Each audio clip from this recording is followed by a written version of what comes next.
Welcome to English Easy Hub. Join us as we ignite the flames of your English learning journey together.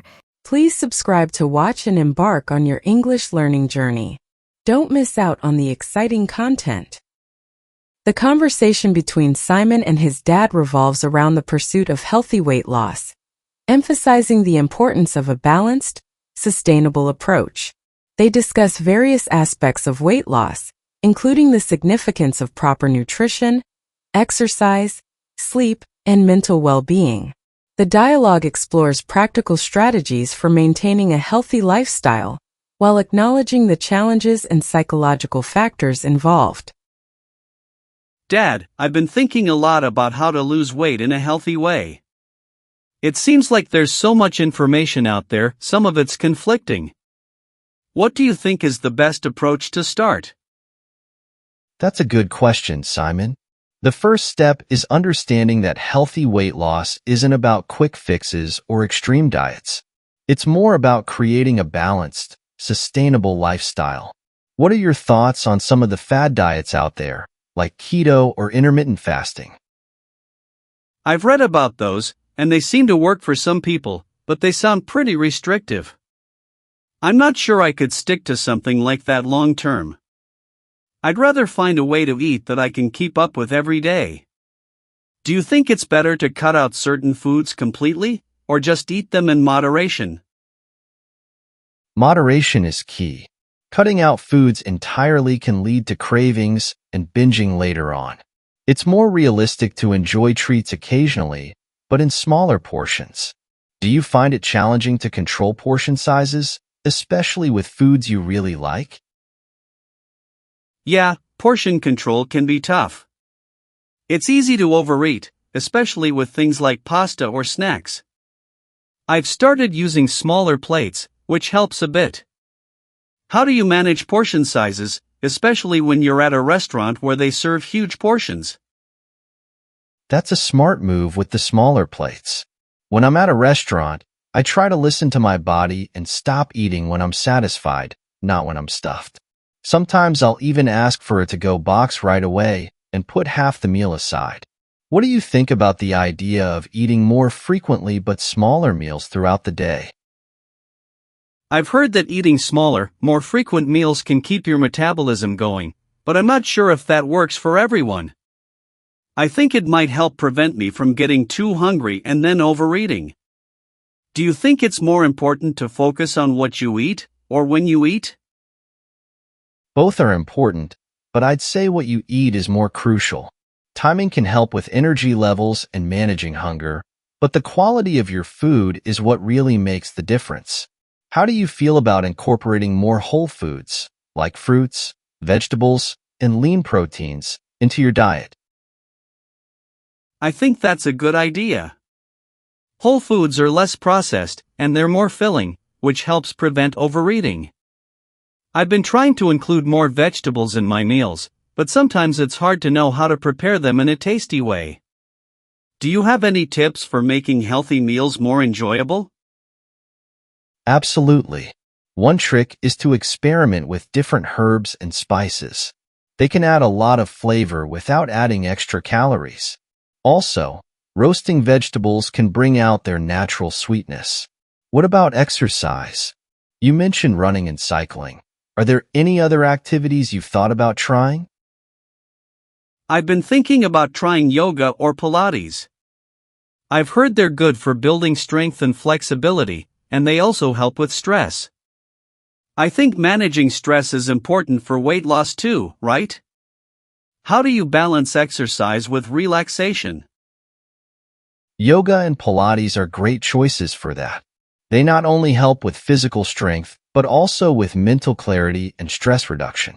Balancing exercise and relaxation is about finding time for both. Maybe after a workout, you can do some deep breathing or meditation. How do you plan to integrate these new activities into your routine?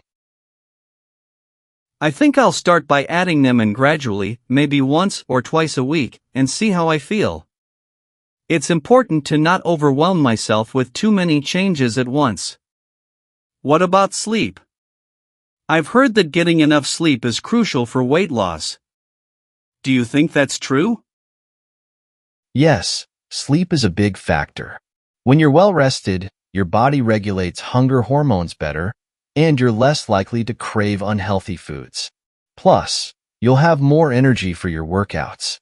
How much sleep do you usually get, and do you think it's enough? I usually get around 6 hours, but I know I should be aiming for 7 or 8. I notice I'm more likely to snack late at night when I'm tired. I think I need to work on getting to bed earlier. How do you manage to keep a consistent sleep schedule? It can be tough, but I try to stick to a regular bedtime, even on weekends. Creating a bedtime routine, like reading or listening to calm music, helps signal to my body that it's time to wind down. Do you have any nighttime habits that might be interfering with your sleep? I tend to stay up late watching TV or scrolling on my phone, which probably isn't helping. I think I'll try cutting back on screen time before bed. Speaking of habits, what do you think is the hardest bad habit to break when trying to lose weight? That's a good one. For many people, emotional eating is a tough habit to break. Turning to food for comfort during stress or boredom can sabotage progress. Have you noticed any specific triggers that make you want to eat, even when you're not hungry? Stress is a big trigger for me. When I'm overwhelmed, I reach for snacks without even thinking. I think I need to find healthier ways to cope with stress. What do you do to manage stress without turning to food? Exercise and hobbies are my go-to stress relievers. I also find that talking to someone, like you, helps me work through what's bothering me. What do you think about setting some specific goals to help you stay on track with both your diet and exercise? I like that idea. Maybe I could set a goal to eat more vegetables every day and try a new workout each week. Having clear, measurable goals might keep me more focused. Do you think it's important to reward yourself when you reach a goal? If so, how? Definitely.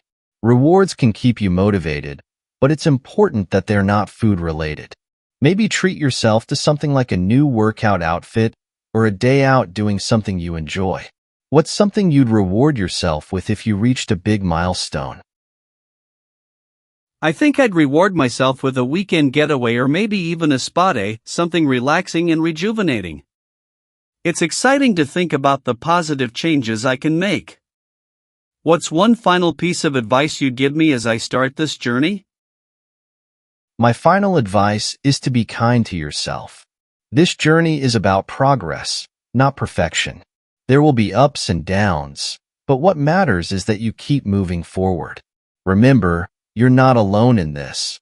I'm here to support you every step of the way. Thanks, Dad. Your support means a lot to me.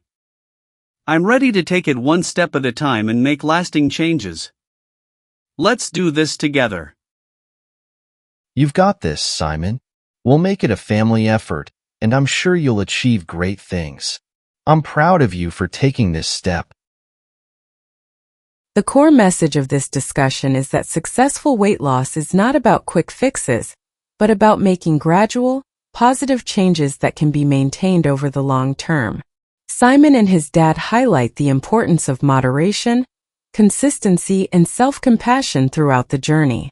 They agree that setting realistic goals, finding enjoyable activities, and focusing on overall well-being, rather than just physical appearance, are key to achieving lasting results. Ultimately, the dialogue underscores the value of support, both from oneself and loved ones, in making meaningful and sustainable health improvements. Thanks for watching. Remember to subscribe, like, comment, and share to keep the English learning journey alive.